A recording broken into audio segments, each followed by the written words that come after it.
I'm just about to try and remove the shock absorbers and the coil spring as one unit. I've got the nuts off. It's been a bit of a devil, to be honest with you.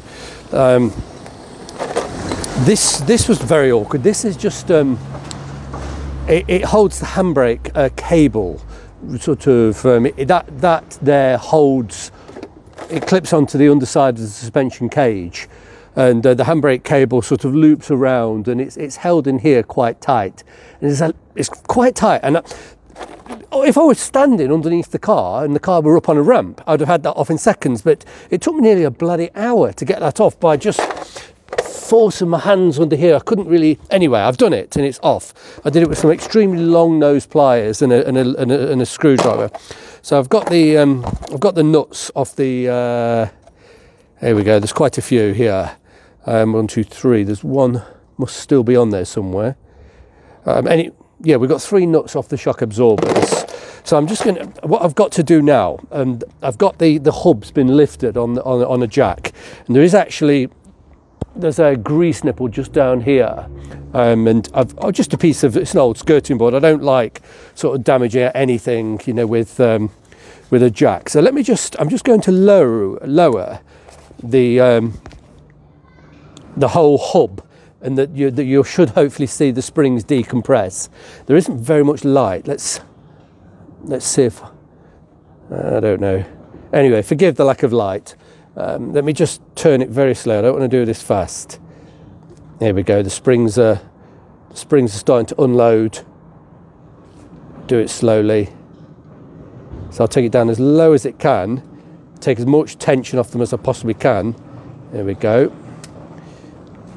Do it very slowly, and that's about it. That's it. It's right out. So just take my piece of trusty old skirting board out of the way. Let's pop the jack. Now let's see. Okay. I'm crawling about on the pavement. Now then, let's see. Yeah, certainly got some movement. Let's see now.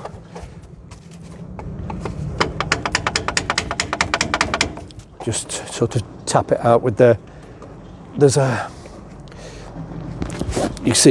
a bolt here. You won't be able to, if I move the camera to the side, all you're going to see is my shoulders.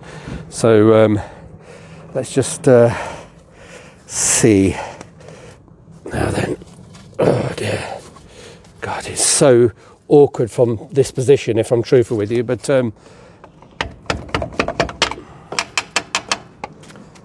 wooden hammer.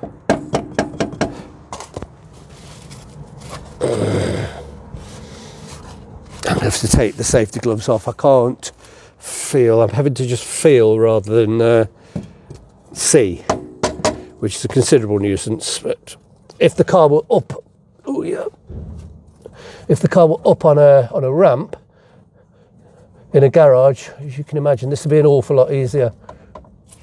Bloody hell! There we go. Yeah, that's coming out. There we go. There we go. Yep, I've got the bolt out. But as you can see, I had to do that sort of just purely with feel and working blind. It's taken an awful long time. I'm doing an awful lot of work on it. I don't want to lie underneath it.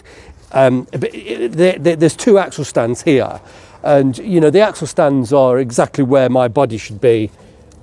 There we go. Let's see if I can get this out. I don't know. What the hell? Okay. I don't know. Let's see.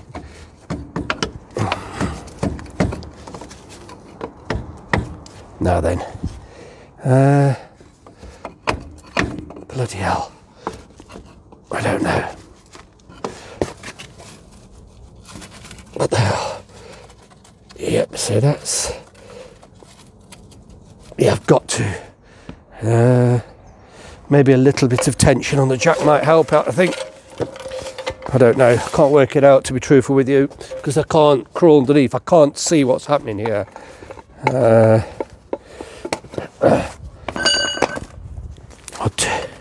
just a few pounds of. I'll tell you what, I'll do it without the wood. I'm not going to be putting much tension on it. Just a tiny bit more. God damn it, I don't know. Let's try with the jack handle. Here, yes. Goodness me, this is a swine. There we go. I'm half expecting it to bounce.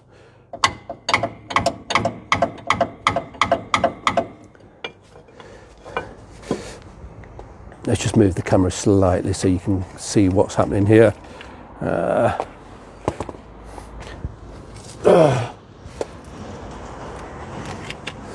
Gosh, camera's in my way now, but never mind. Let me just tilt the camera a bit more. There we go. I think that's it. I'm sort of looking through a mirror. So now then, you see this. There's a stub here. You still can't see it from where the camera angle, but never mind.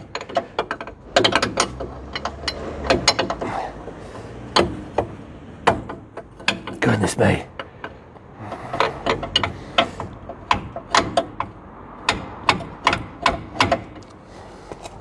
Wow. Let me let the tension off the jack, that might help. Yes, I think. Did it, didn't it? I don't know. Yes. Come on. It's going to be a... There we go, that's it, I've done it. Oh, it's out. Oh, you swine, what a job. What a job. There we go, there's one out. I'll need to now get the coil spring press and press this, and there's like it's like a split collet here, which is it's on the inside. I'll do it on camera anyway, so you'll be able to see it. But wow, these are in a mess. The bushes are totally rotten. The spring's lost its tension. Obviously, I've got to do the other side. I'll do that one off camera. You don't need to see me do this twice. It'll be very much the similar. So I need this metal collet here, which is on the inside. I need that. I'm going to clean it and paint it, and I'll reassemble the new ones, which of course I'll do on camera as well. Let me just put the nuts back on so nothing gets mixed up.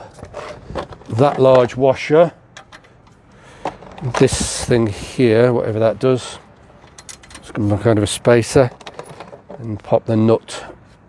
Yeah, pop the nut on, just so nothing gets lost or misplaced, and I need everything to go back in the correct order. But it's a massive relief to have that off, and just I've got to do the other side here. There are two, and then I'll do the other side as well.